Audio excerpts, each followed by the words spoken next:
Hello boys and girls. Today we have everything that we need to finish the rest of the CB550 sans the fuel tank, which is actually coming later today.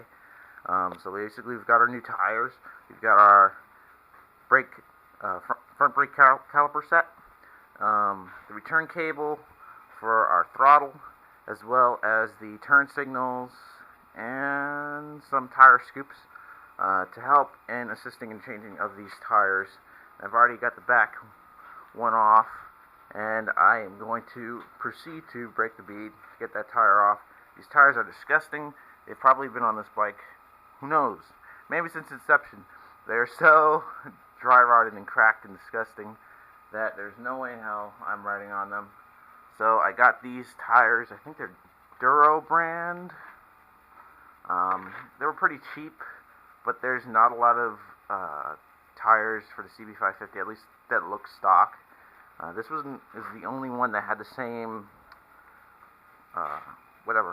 parallel bar type, which was the same as the original, so hopefully they'll work good. The rear tire is a little bit thinner, so we'll see how that works out. Alright, here's our rear tire. Now basically, I'm just going around breaking the bead, and then I'm going to use the spoons to just pull it off, which I have to get a new camera. I don't know what this camera is doing. It's not like recording. It's recording and it's not stopping, so anyways, I have to get a new camera. But this rim, I really got to clean up. It's just, I hope there's like no rust pockets on the inside. I don't think there would be because it's a sealed tire. But on the outside, you know, I'm going to have to take off the drum too. I can even hear there's like rust grits or sand, whatever. Also, the spokes are terrible. But I'm going to try to salvage this wheel just because nothing's rusted through. This is all surface rust and corrosion and stuff, so it should be fine once I can clean it up. I don't see why not. So hopefully I'll have this tire off in a little bit. Alright, so after much struggling, we managed to get the tire off. The problem with this tire was that it was so incredibly dry rotted. The flexibility of the rubber was nil, so it was pretty much rock hard. And I'm going to have to clean this rim up. As you can see, it is incredibly rusted, although I do believe it can be salvaged. It's not trash yet, so we're going to clean it up the best we can. Pretty much get all the rust and corrosion off. I'll open up the brake drum, get all the corrosion out of there, and hopefully we'll have a decent, nice clean rim when we're done. Alright, so I guess it's off to the store to get some Evapor rust. I could use vinegar, but I don't want to take off the finish off of this. I mean, it's already pretty much gone, but whatever.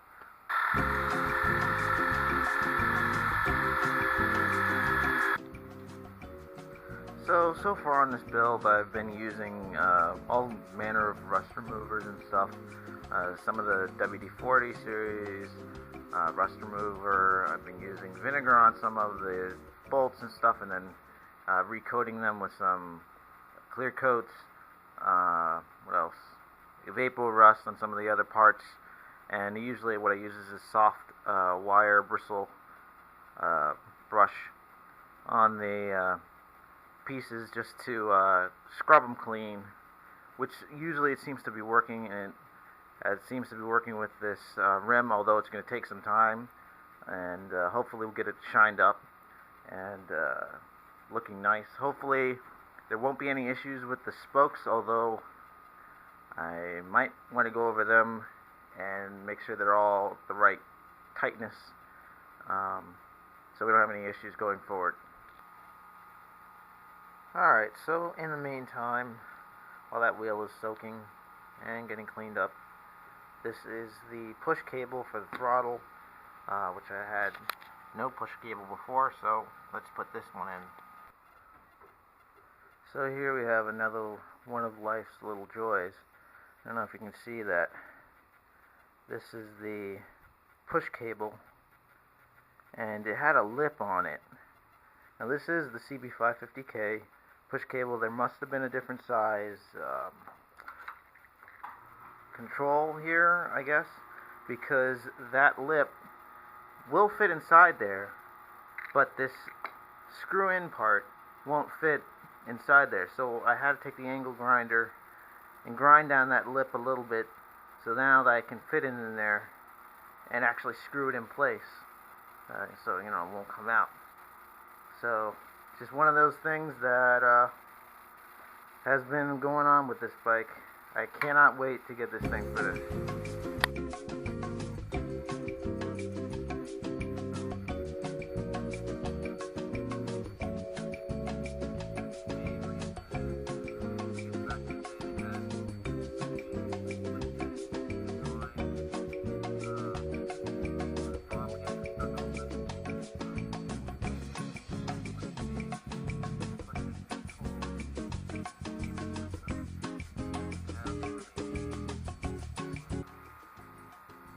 Alright, so here's our refurbished somewhat wheel. It's not complete. I have to put the new drum brakes in here and still clean out a little bit of the inside, just because it was so nasty in here. But basically I stripped this down to the bare metal, and I wasn't going to paint it, but then I just decided, what the hell, paint it. So it's painted, black rim now, which should look pretty good, I guess. So yeah, I'm gonna put the new drum brakes in there, mount the tire, and we should be really good to go. Let this bounce. Alright, boys and girls, so I thought I'd come inside and basically redo these drum brakes. Well, install the new drum brakes. As you can see, they are almost finished being installed. I just have to put in the cotter pins and they will be good.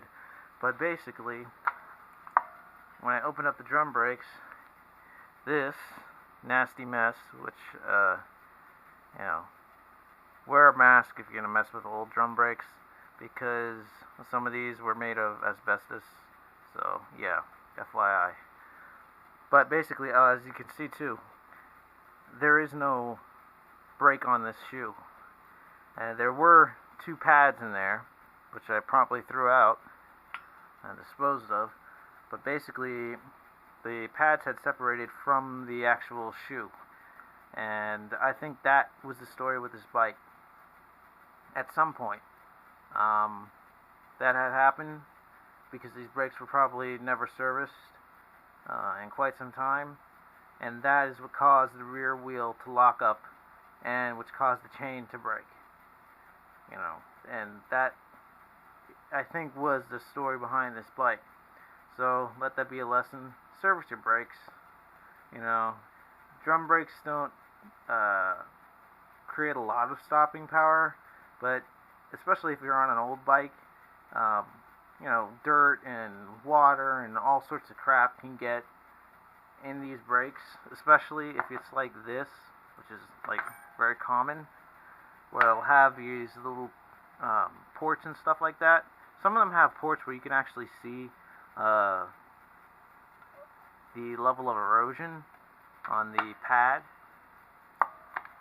So yeah, make sure you do your drum brakes. They're not hard at all. You just pretty much open them up with regular tools and stuff like that. As you can see, they're just held in by the spring friction, and they sit in here on this little notched whatever cam. This other side is held in with cotter pins. Got to put in. There's a bag of cotter pins. Costs $4 at Lowe's. So it really is no excuse. If you're concerned about messing with your drum brakes, and you have an older bike that's like, early 90s, 80s, or earlier, really, there's nothing to them. They're very simple. All that happens with them is, you have your lever, your brake lever, which pivots this arm, and that causes the brakes to expend against the rim, which stops the wheel spinning. And that's pretty much it. It's completely mechanical. So yeah, if you don't this is what happens, and you end up, trashing a perfectly good bike that sits for God knows how many years in a barn until I come along and go to fix it. So, yeah, I'm gonna put in the cotter pins and put the wheel back together, and then I have to do the front brakes. Alright, so this is just so you can see how the cotter pins fit in there. This plate is actually bent and grooved, so it'll only fit on one way, the correct way. So in case you take these apart and you see the plate is bent and you try to straighten it or something like that, don't, because this is slightly shaped like a U, so that this fits all snug in here. And just get a pair of needle-nose pliers or something like that, and you just want to tap these through or pull them through, and then bend these tabs right here back so that they look like this, and voila. It really is that simple. They just hook around like that, and those cotter pins are enough to keep the shoe from moving anywhere. Well, anywhere it's not supposed to. And as you can see, you just rotate this lever, which is actuated by the brake pedal, and that's what causes your brakes to work. Alright, I'm going to stop it here, just because I've got some other stuff to do. I was going to try to make this video pretty much finishing this bike, but there is stuff that's still yet to be done. I got to figure out what I'm going to do with the seat. I've got the old tank on there now mounted, which I think I got to change some of the hoses just because they're getting kind of ratty and leaky. So, got to do that. What else do I got to do? I got to mount the wheels. Got to do the front brake, which I'll do in another video. I was going to try to put that into this, but I'll do that another day.